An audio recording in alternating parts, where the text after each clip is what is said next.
ရောက်ငါရောက်အားမှာကတော့ထပ်တော်နေချက်ပြန်ခိုးပြီးတော့စမ်းဆက်လာပါဝင်လာနေတယ်တကယ်လှပတဲ့ disable လေးတစ်ခုအဲ့လိုမျိုး CFU အတွက်ပို့ပြီးတော့ PR ပုံများတယ်ဘာလို့ဒီကောင်နဲ့ဒီပွဲ show ရင်ထွက်ရတော့မှာ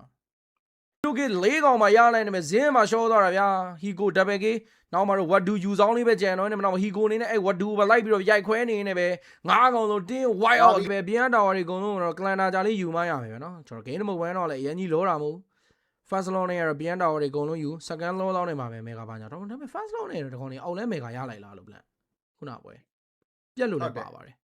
mega တလန်းရပါအဲ့တော့10 minute တောင်းလောက်ပြည့်ရတယ်ဒီပွဲလဲเนาะကျွန်တော်အဲ့လိုမျိုးကြီးအလုံးကြုံကြီးပြက်နေတာမျိုးမဟုတ်ဆိုပေမဲ့နည်းနည်းပြက်တာတော့ပြက်နေတော့မယ်ထတော်နေချက်3 man sunset level but set up လာလိုက်တဲ့เนาะထတော်နေချက်နောက်မှလေ grow လေးတစ်ကောင်မှာ hiroki ရလိုက်ပြင်မဲ့နောက်မှ one shot အနေနဲ့တော့ပြန်တည်သွားသေးတယ်ယူဆောင် black dragon ဖောင်ကြားမှာဒါပေမဲ့လေ wadu လေးကိုတော့ပြန်အိမ်ပြီဗျ၄ယောက်ကြားနေညက်တက်ထားတယ် monster k ပါ hiko မင်းနဲ့ bro comment ပြောသလိုပဲ faza feather ezra နဲ့ zero တော့ပုတ်ပေးလိုက်တယ်ဒါမှမဟုတ် feather ezra လေးပြန်ပြီးတော့ထောက်ထားတယ်ပေါ့နော်ဒီမှာ sunset level စီကခိုးထားတဲ့ feather ezra ကပိုနာနေသလားလို့ဒီတက်တည်းရေ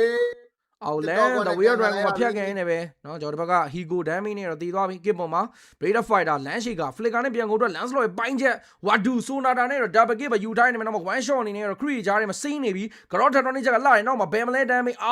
damage ပေးမယ်ဇင်းကိုမှာ triple kit ယူသွားနေမယ် mini ရပိုင်း hiko နဲ့တူစားပေးလေးပေးလိုက်အောင်လား OBO ပါ flicker တွေခုံစားပေးပါဝင်ယူသွားနေတယ်တကယ်ကောင်းတဲ့ tin spray နံပါတ်2မှာလဲเนาะ tin spray အနေနဲ့တော့အပြတ်အသတ်နဲ့ CFU game ကိုနိုင်ရရှိက 2-3 ရလာနဲ့ winter crown လေးပါခဲပြဝိုင်းနေပဲလှလှပပလေးအောင်ပွဲခံသွားခဲ့တာပဲဖြစ်ပါတယ် knockout stage ကိုတော့တက်လန်းသွားနိုင်ခဲ့ပါပြီ tin spray CIS region ကပလီယာတော်တော်ကောင်းပါတယ်